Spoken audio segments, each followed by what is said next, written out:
What's up, my wizards? Dev here from Mtg. I got my friend Tony. That's his name, and we're doing this is the very last Oath of Gatewatch review video. This is white, the white cards in the set, and some of them might be okay. I'm not sure how excited I am.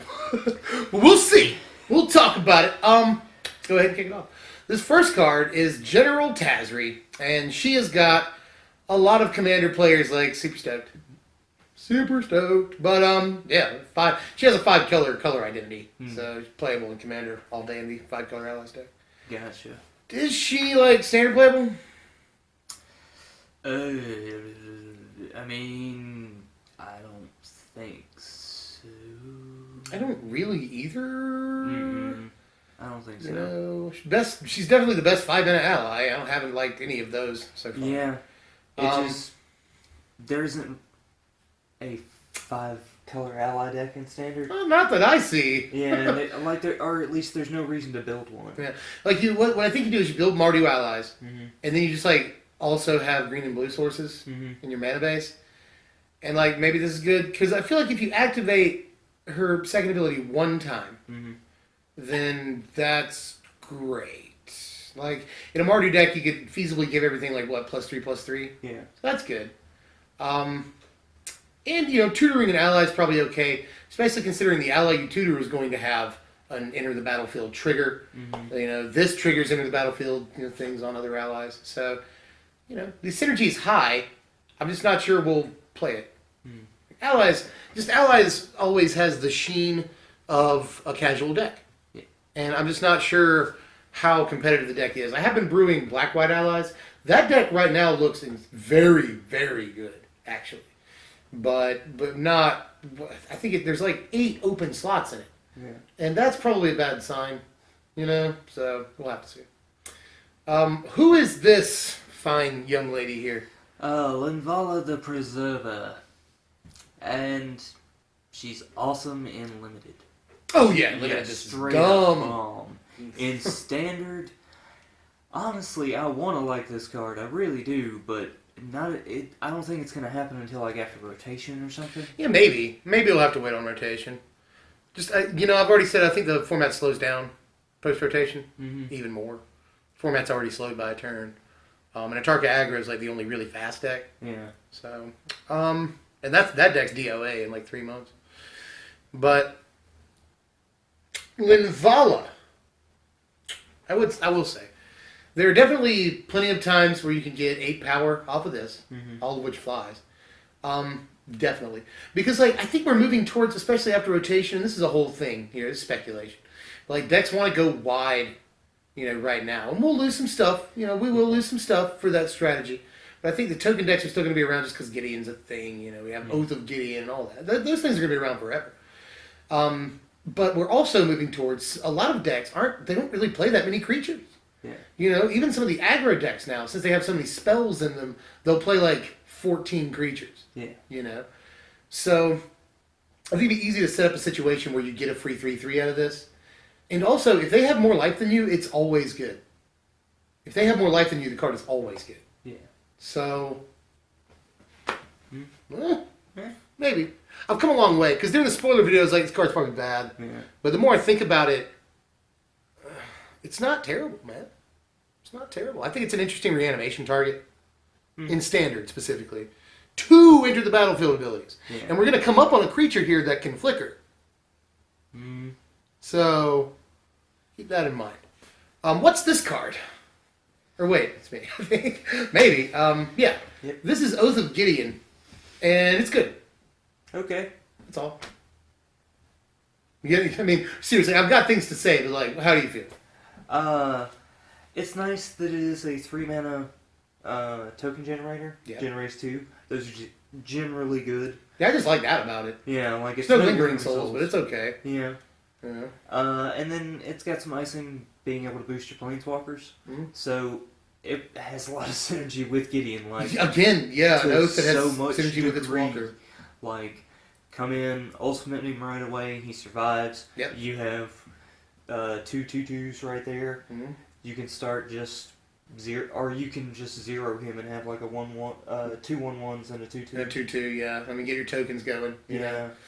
and he'll have 5 loyalty and 3 guys to protect him. Yeah, so all of that seems really good. Yeah. Just his synergy with Gideon seems unbelievable. Yeah. So yeah, I can see this. I can totally see this. Even if you don't play into Gideon the next turn, you got a couple of 1/1s out of it. They're I believe they're allies. Yeah, they're allies. So you get 2 ally triggers off of it. That's pretty good. Yep. I like a lot about the card, actually. I think it's more than fine, and we'll probably see at least some niche standard play. And it also has good synergy with Nissa, actually. Yeah, because Nissa will also provide counters to them. So, yeah. Being able to, Anthem Nissa, twice, not bad. Yeah, again, that's a good point, too. That's a really good point. That she gets, another point of loyalty, and she's able to Anthem twice before she dies. Yeah. That's actually really important. What is this next card that I'm super stoked on? Eldrazi Displacer. Eldrazi Displacer. We've been laughing. Yeah. In between this things. is a great card. This is actually a power 3 card. This is 3/3/3. Oh yeah, it costs 3 to do his ability too. Yeah. 3/3/3. And it's out of nowhere. It's a white Eldrazi. I know, right? Yeah. It's the only white Eldrazi in the set. That's it. It's the only white Eldrazi. Period. Right. I get that. But you think they would have done more? Ability. Yeah, This is the Eldrazi Angel or something here. All right. We were talking about it with Linvala. Yeah. This is the creature I was talking about. You can flicker Linvala over and over. That's good. You can save your own guys from removal. Mm-hmm. You can lock down their guys from attacking. You can exploit into the battlefield triggers. This card is good. This card is so good. This card is good. There are people writing articles for Star City right now. I want to say Jerry Thompson, but maybe I'm wrong. But talking about this in modern. Modern for this. I mean, in modern's you get Kitchen Finks and a million things. Oh, yeah. But geez, man. There's 100 things you use this with. Obviously Siege Rhino.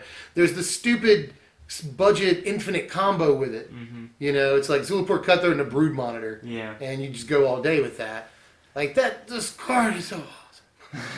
I will be using this.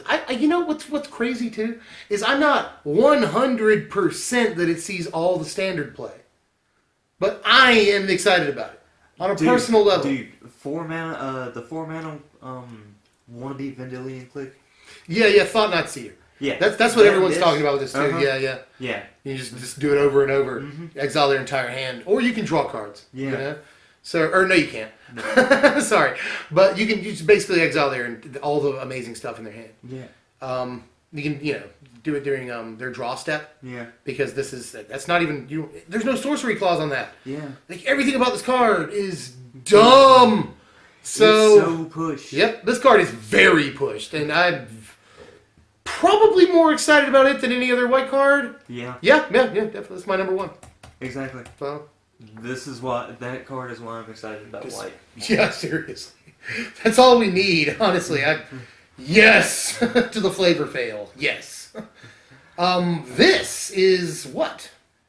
Call the Gatewatch, and standard play. I actually could see this as a one of in some kind of white X Super Friends deck. Yeah, obviously. Yeah. Because that definitely way Super Friends. Yeah, because that way you could have it be just a 5th copy or a 4th copy of some Planeswalkers that you're running. Mm-hmm. Exactly. Yeah, because you won't run 4 of a lot of them. Yeah. You run 4 Gideon. You might even run 4 Nissa. But I've been playing the green-white tokens, green-white Nissa Gideon thing. And I don't think it goes in that. I don't think it slots into that. Yeah. Just you have slots that are better used in other ways. Indeed. Call of Gatewatch definitely looks good in maybe the Bant Super Friends. Like you said, you play a one of. Tutor effects are good. Yeah. So yeah, probably. So remember Sarkhan's Triumph came out and he was like, "This is a 3-mana Dragon Tutor. Dragons are so good." Blah blah. That didn't do anything. Yeah. So we'll see. This is Stonehaven Outfitter, and I can't get it to work. I can't, because we have 3 playable equipments in the format, really standard playable equipments. So even if you play 4 of copies of all of them, you have 12 equipments. Mm-hmm. Plus you play maybe a couple others that are a little lower tier, other equipments, and you'll only have 2 guys equipped. at all times. Mm. I do like the second ability. When a guy dies, draw a card. A guy that's equipped dies, draw a card. That's good. That's fine. But I'm not sure that this has playability outside of commander decks. Mm. So. Fair enough. But I've only been messing around with equipments for a little bit, you know. Yeah. But like, in that White Black Allies deck I was referring to, you know, Captain's Claws is so good. Captain's Claws is good. What is it? Stoneforge Masterwork seems like it's probably okay. And then the other sort of ancillary equipment I'm running is Helm of the Gods, believe it or not, because I'm running a lot of Silk Wraps, Stasis Snares, stuff like that. So, you know, usually gives creatures like +2/+2. Yeah. And Stonehaven Outfitter may be in that, but just it feels like the more you put in, you know, Helm of the Gods, like let's get a good equipment in there, or let's make Stonehaven Outfitter work. Like the more you do things like that, sort of the jankier the deck feels. Yeah. So, well, I don't know about that. But Commander, it seems more than fine. And maybe the modern like budget equipments deck, which is sort of a thing. You know, it probably goes in that. Definitely goes in that. But what's this card? This would be Munda's Vanguard and okay in limited. Oh, it's in limited. It's fine. I mean, okay in limited. Instant speed. You can put counters on guys. Yeah. All your guys. But also, it could have been each other creature you control, but it's not. It's everything. Yeah. That's good. But it's 5 mana. I hate that. It's splashable though. Yeah. Splashable. 5 mana, 3/3. Limited. Limited, definitely. I'd play this all day. You know, it's just.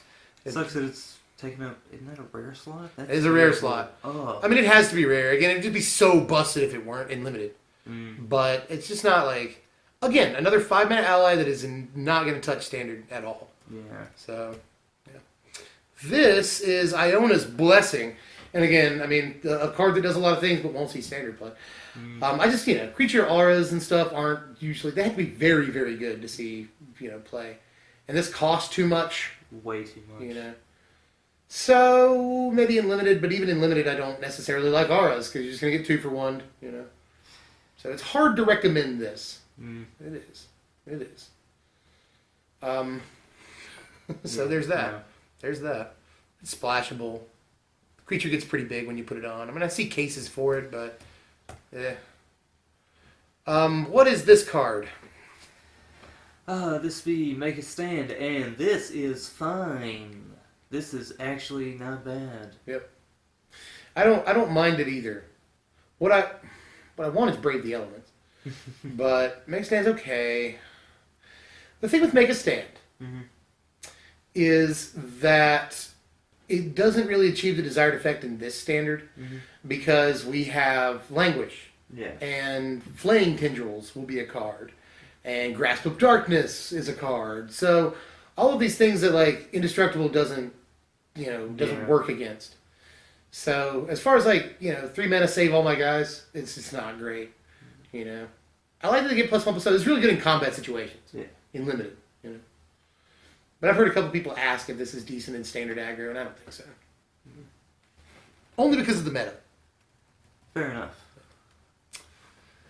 This is Step Glider, and I put this in a sealed deck or two, but I'm fairly uninspired by it. Hey, Julie, I like that it works with support. Yeah. I like that. Aside from that, it's uninspiring. Pretty much. All right, I'm actually interested in your take on this next card. This is Stoneforge Acolyte, and it might have the best cohort ability. So yeah, you basically impulse for an equipment, and that's it. On a 1-drop, do you play this in the allies standard deck, like red-white equipment allies? Bye, Julie. Probably. Maybe. I don't know what other 1-drops that deck really wants, but it probably wants a 2-power 1-drop. This is true. That's the thing. Like, I mean, I don't know, but this seems like a good thing to have in that. Yeah. But I wouldn't want to run like a 4-of thing of it. Yeah. I would just want to run it as a thing to maybe try and help me find artifacts. Yeah, a lot of people are talking about 4-of too. And I get because you have to consistently play it on the first turn, and then play a creature on the second turn, right? and then at the end of their second turn, you cohort and you try to find an equipment. That's the idea behind it. But again, it doesn't get going until the third turn. They can easily kill it. Yeah. It just, I'm not like a huge fan, but I am on the fence. I definitely see the arguments for this being a 3 or 4 of in the red-white equipment deck. Yeah. But I'm sure I'll be brewing that budget deck, so I'll get to play with it. Yeah. And we'll see. Let us know in the comments if you guys think that card is playable or not. Here's another card people are freaking out about. What is this? Wall of Resurgence. Yeah. Yep. Is it? Okay, limited, it's playable. Oh, yeah. Like, it's definitely amazing in limited. Oh, yeah. Is it standard playable? Okay, you know that annoying Dar combo you keep talking about? Yeah. Okay, well.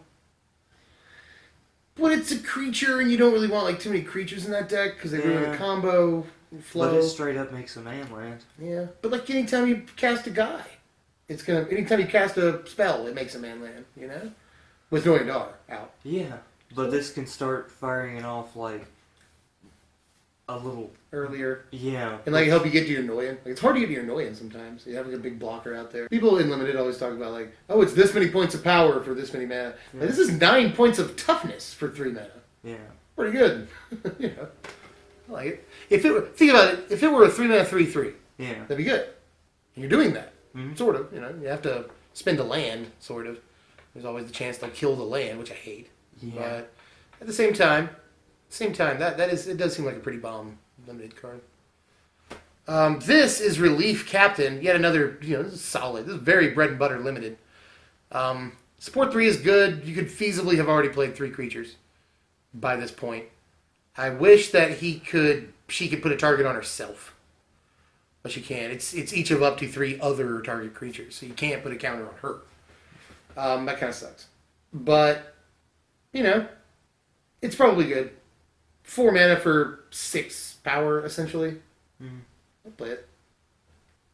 I'll play both copies if I got 2 copies. Yeah. And limited all day. Very good limited card. Ooh! What's this? This is Immolating Lair. This is very fine limited removal. I think it's fine standard removal in some decks. In some decks. Yeah. 2 mana instant speed, destroy an attacking guy. It's never going to kill a Jace, but still, this is pretty darn good. Probably out of the sideboard, I would say. So I'm fairly excited about this. People talk. I thought that Swift Reckoning was going to be a playable card. I still think that's a playable card. I just think people don't play with it. It's got the reality shift syndrome. Like you're like, I'm playable, and like nobody will play with it. I hope that doesn't happen with this card because this is definitely playable in standard. That's what Swift Reckoning and Reality Shift have been on the sidelines for like 6 months. Like, guys! Man, I play Reality Shift, alright? I got Grixis Control going, Reality Shift is a part of it, and it's good. Yeah, I played Reality Shift a few times. That card's very good. Yeah. And like, Swift Reckoning, that card is very good. Like, I played it a bunch of times. I love it as a one-of in a lot of decks. And like, most players are like, nah, we've decided collectively that this card is bad. It's like, no, that card is good, I promise. Same thing with Immolating Glare. I hope it gets a fair shake. What's this? Or wait, it's on me. This is Allied Reinforcements, and it's a really good limited card. Yep. Splashable. 2 ally token triggers, or 2 ally triggers. Yeah. 2 guys, 4 power, 4 mana. Not bad. Huh? Yeah. No. Play the crap out of that. Play it. Maybe. What is this? Dazzling Reflection and meh. Coolest art. Yes. Art is badass. That's a Patronus. That is a Patronus. This is Alpha Protector. It's more or less bad. Yeah. 23rd card, maybe. Ally, whatever. What's this? This is Expedition Raptor, and it's bad, pretty much. Yeah, I mean, I think it's kind of bad. I like that you get 4 power for 5 and 2 of the power flies, blah, blah. Like, it seems like solid enough to play at least a 1 copy. But again, it's going to be like a 20-something card. 21st, 22nd card. Yeah. Because I just, the other day I left it out.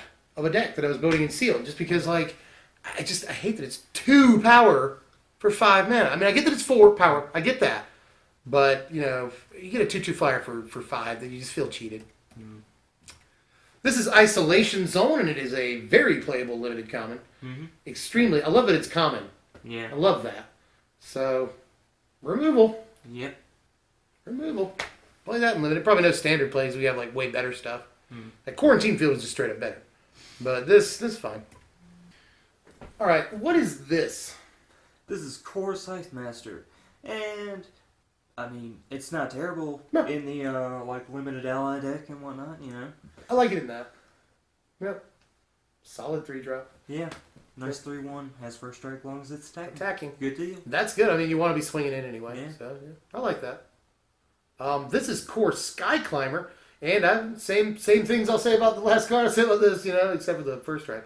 This can gain evasion, though, and that's actually really good. Yeah. Mana sink if you need one. That's cool. So, 3 power, 3 mana. Yeah. Lot to like. And ally. Yeah, nice. And an ally. I'd say this is the B&B. The bread and butter right there. What's this? This is 2 mana 1/3 flyer, and it's another ally. Yep, exactly. That's what's cool about it. It's an ally. So, I like 2 mana 1/3s. Mm-hmm. They went ahead and slapped flying and the relevant creature type on this one. Yep. So, probably play that too. Yep. I feel like even in Sealed, it'd be pretty easy to put together an allies deck. Mm-hmm. So, like you don't have to draft it specifically. You can probably put that together in Sealed. This is Mighty Leap. Always been a good limited combat trick. Yep. Always. So, I hate that they got rid of the flying elephant art, but, aside from that, it looks like that guy is not going to make it. Like, you can't see the other side. Yeah. It's like crazy man jumping off a cliff. What it? That is Undo War Cleric. Yep. And nice 2 mana 2/2 with a little bit of upside. Yep. I like this card. All day. White has, like, really good limited commons. Yeah. Like, really, white and blue both. We talked about that with blue, too. I think fine limited commons. We thought red had good limited commons. It seems like a good spread this set. But white especially, just like, everything's really solid. At the common level. Yeah. Until we get to this. This is Spawnbinder Mage. It actually isn't bad. Some people like these boring 4 mana 2/4s. Yeah. And this has, like, a sort of okay cohort ability. It's just like, you're almost 2 for 1ing yourself on taps. Yeah. I will say the card looks like Katniss Everdeen. Oh, you like this card. What's this? This is Searing Light. And, yes, I think this is a fine common. It's okay. I don't think it'll see standard play. Fair enough. But what, do you have like an argument for it? My argument is simply that it does have a lot of good synergies with Jace, and there are still plenty of, like, 2 power or less creatures that we see attacking and blocking either way that this can interact with and whatnot, and I think that's just fine.